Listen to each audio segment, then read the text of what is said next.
Hello, my name is Sensei Alex Kakuya, and I'm the author of the Buddhist blog, The Same Old Zen, where I discuss Buddhist teachings and how they can be used in everyday life. You can find the link to my blog in the description below.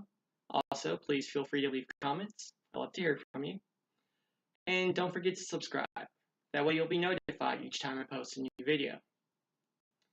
The title of today's talk is The Four Noble Truths of Buddhism. The Four Noble Truths are, first, a description of life's basic problem, and second, a prescription of various ways we can solve that basic problem in order to make life better for both ourselves and others. Now, the first noble truth states, life is suffering. But we need to be careful about how we deal with this teaching, because the word suffering in Buddhism is used differently than how it's used in the West. The death of a family member or the loss of a job is one level of suffering, and a spouse who forgets your birthday is a different level of suffering. So there's various levels, various difficulties that each of us face throughout our days. One easy way to understand it is to really dig in to the translation of the term life is suffering. Now, the Buddhist teachings were originally written down in Sanskrit, and the word used is dukkha. Life is dukkha. And dukkha literally translates to difficult to bear or hard to carry, almost like you had a heavy backpack on your shoulders. So another way to think of the teaching is life is difficult to carry. This leads us to the second noble truth. Suffering is caused by desire. Now, why is desire a cause of suffering? Because when we desire things, one of three things happen. 1, we don't get what we want. 2, we get what we want, but it doesn't live up to our expectations. Or 3, it lives up to our expectations, but inevitably goes away as a result of the impermanence of life. So, desire is a cause of suffering. Another way to think of it is that everything we desire is like a stone that inevitably gets put into our backpack that we're carrying through life.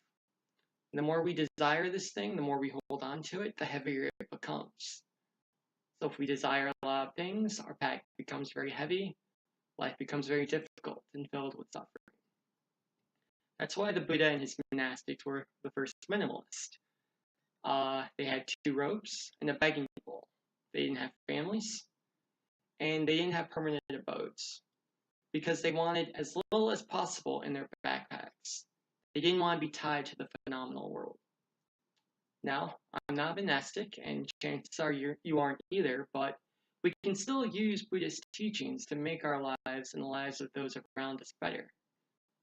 We do that by understanding the third noble truth, which says the way to end suffering is to end desire. In other words, the way to make our packs easier, to end suffering for ourselves and others, is to figure out, 1, what are we carrying that we can let go of? What rocks can we just take out of that pack and lay down on the side of the road? And 2, for the things we can't carry, how do we become stronger, more self-assured, more spiritually resilient, so we can carry that load more effectively? That leads us to the fourth noble truth. The way to end desire is the Eightfold Path. Now, we won't get into the Eightfold Path today.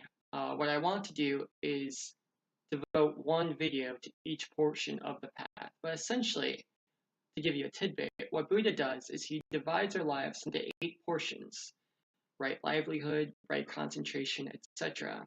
And he describes in explicit detail how we can use each portion of our lives to lighten our loads and end suffering for both ourselves and the people around us. So to review, the Four Noble Truths state: 1, life is suffering. 2, suffering is caused by desire. 3, the way to end suffering is to end desire. And 4, the way to end desire is the Eightfold Path. So, that's it for today. I hope this video was helpful. Again, make sure you check out my blog at Same Old Zen, the link's below. Please subscribe and leave a comment. I look forward to hearing from you, and thanks for joining me today.